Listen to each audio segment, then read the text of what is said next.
Olá, pessoal. Eu me chamo Natana, sou psicóloga e neste canal nós falamos sobre criação de filhos. Então, se vocês desejam promover uma infância emocionalmente saudável para os filhos de vocês, eu convido vocês para se inscreverem neste canal e ficarem até o final do vídeo, porque nós vamos falar sobre um tema muito especial hoje, que é a questão da obediência. Como fazer as crianças obedecerem, seguirem regras, não fazerem aquela birra estrondosa diante de determinados limites, quando a gente precisa que eles façam determinadas questões que são inegociáveis dentro da rotina, como questões inclusive básicas, trocar de roupa, se alimentar, tomar banho, dormir. Como que a gente pode fazer isso de uma forma emocionalmente respeitosa e saudável? Então, bora lá que a gente tem muita coisa bacana para conversar. A primeira grande questão que, ao meu ver, nós precisamos desconstruir é o termo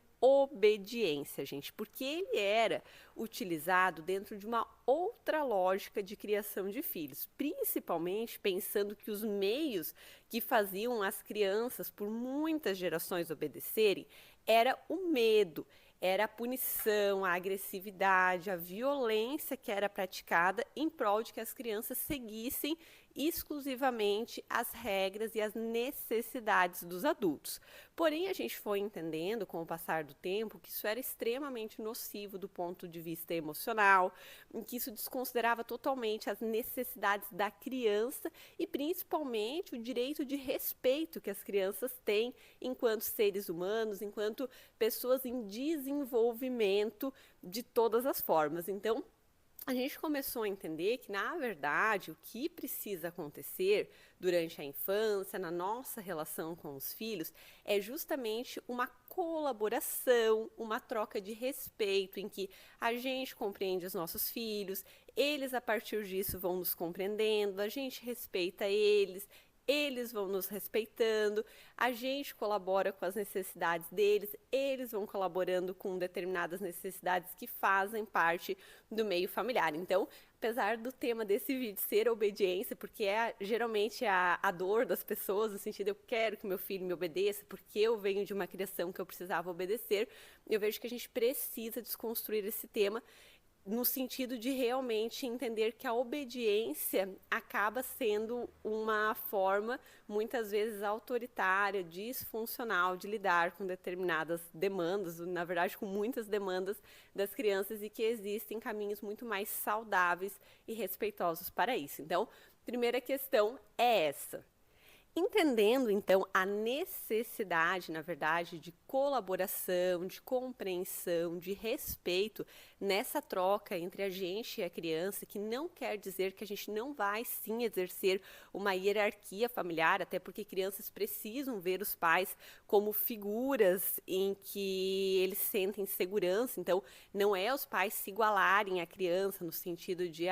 inclusive se infantilizarem junto, começarem junto a disputarem determinadas coisas com a criança, ou mesmo deixar a criança daqui a pouco dominar o meio familiar. Mas é a gente entender que, apesar de nessa hierarquia familiar nós estarmos enquanto pais acima dos nossos filhos, no sentido de mais experiência, de mais recursos, no fato de sermos adultos, a gente vai sim precisar respeitar as necessidades das crianças, a gente vai sim precisar compreender mais profundamente aquilo que eles precisam, o que eles estão sentindo, o porquê muitas vezes eles estão resistindo a colaborar e, consequentemente, a partir disso, ajustar as nossas atitudes de uma maneira mais apropriada e saudável.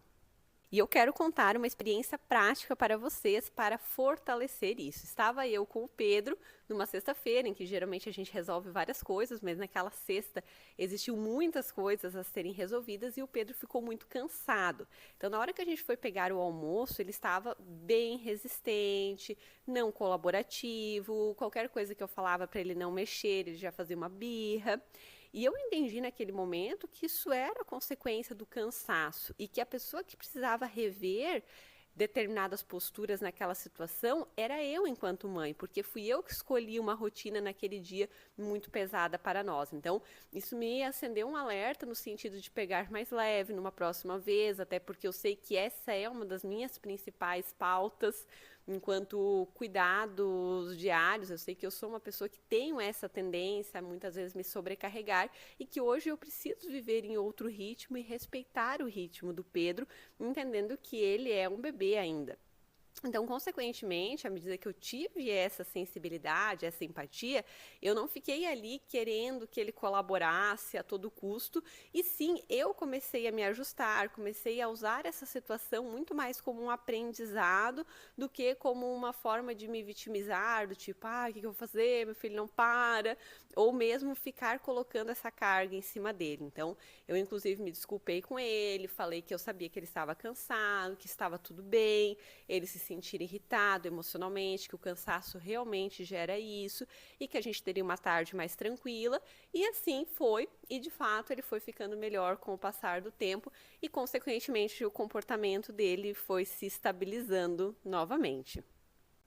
Então, além de utilizar de muita empatia, sensibilidade, paciência, entender as coisas não da minha perspectiva de adulto apenas, mas realmente da perspectiva das necessidades da criança, do Pedro, no caso, enquanto meu filho, eu também utilizo vários recursos, especialmente recursos visuais, porque isso funciona muito bem com crianças pequenas, para justamente ir explicando, ir dando cada vez mais essa noção da vida, de regras, de rotina, e justamente a partir disso ir aumentando o repertório de comportamento do Pedro, engajando ele cada vez mais nisso, e que inclusive eu vou deixar o link aqui para vocês de um kit bem especial, é o kit que eu mais utilizo com o Pedro, eu já utilizo